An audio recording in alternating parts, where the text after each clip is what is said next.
വയനാട് ബത്തേരി വടക്കേനാട് സ്വദേശി രാജീവ് മരിച്ചത് കാട്ടാന ആക്രമണത്തെ തുടർന്നാണെന്ന് പോസ്റ്റ്മോർട്ടം റിപ്പോർട്ട്.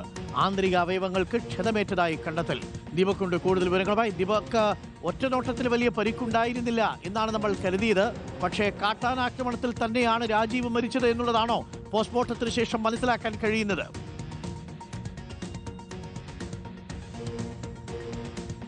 അരുൺകുമാർ, രാജീവിന്റെ മരണം കാട്ടാനയുടെ ആക്രമണത്തെ തുടർന്നാണെന്നുള്ളൊരു സ്ഥിരീകരണം ഇപ്പോൾ വന്നിരിക്കുന്നു. ഈ സുൽത്താൻ ബത്തേരി താലൂക്ക് ആശുപത്രി മോർച്ചറിയിലാണ് ഇന്നലെ രാത്രിയോടുകൂടി രാജീവിന്റെ മൃതദേഹം എത്തിച്ചത്. ഇന്നിപ്പോൾ പോസ്റ്റ്മോർട്ടം പൂർത്തിയാക്കി അല്പസമയത്തിനുള്ളിൽ ബന്ധുക്കൾക്ക് വിട്ടു നൽകും. പോസ്റ്റ്മോർട്ടത്തെ തുടർന്നുള്ള പ്രാഥമികമായ പരിശോധനയിലാണ് ഡോക്ടർമാരുടെ ഭാഗത്തുനിന്ന് ഇത്തരത്തിലുള്ളൊരു സ്ഥിരീകരണം വന്നിട്ടുള്ളത്. ആന്തരിക അവയവങ്ങൾക്ക് ക്ഷതമേറ്റിട്ടുണ്ട്. നട്ടലിനും ഇടുപ്പല്ലിനും ക്ഷതമേറ്റിട്ടുണ്ട്. ആന്തരിക അവയവങ്ങളുടെ ക്ഷതമാണ് മരണകാരണം എന്നാണ് ഇപ്പോൾ ഡോക്ടർമാരുടെ ഭാഗത്തു നിന്ന് ലഭിച്ച വിവരം. ഇന്നലെ രാത്രി 8:30 ആണ് രജീവ് വീട്ടിൽ നിന്ന് പുറത്തേക്ക് പോകുന്നത്.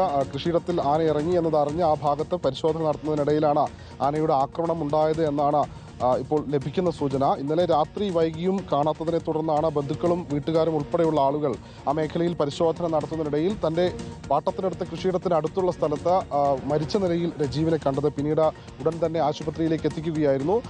ഇപ്പോൾ ബന്ധുക്കൾ അടക്കമുള്ള ആളുകൾ ഈ മോർച്ചറിക്ക് പരിസരത്തേക്ക് എത്തിയിട്ടുണ്ട്. വനം വകുപ്പ് ജീവനക്കാരും വനം വകുപ്പിൻ്റെ ഉന്നത ഉദ്യോഗസ്ഥരും എത്തിയിട്ടുണ്ട്. കുടുംബം ആവശ്യപ്പെടുന്നത് കുടുംബത്തിന് മതിയായ നഷ്ടപരിഹാരം നൽകുക, അതുപോലെ തന്നെ ആ മേഖലയിൽ സ്ഥിരമായി കാട്ടാനകൾ എത്തുന്ന സ്ഥലമാണ്. വടക്കനാട് പച്ചാടി കദങ്ങത്ത് എന്ന സ്ഥലത്താണ് ഇത്തരത്തിൽ കാട്ടാനയുടെ ആക്രമണത്തെ തുടർന്ന് യുവാവ് മരിച്ചത്. ആ കാട്ടാനയുടെ ശല്യം സ്ഥിരമായി ഈ മേഖലയിലുണ്ട് എന്ന് പ്രദേശവാസികൾ പറയുന്നുണ്ട്. ആ കാട്ടാനയെ ഉടൻ തന്നെ പിടികൂടണം എന്നും നാട്ടുകാർ ആവശ്യപ്പെടുന്നുണ്ട്.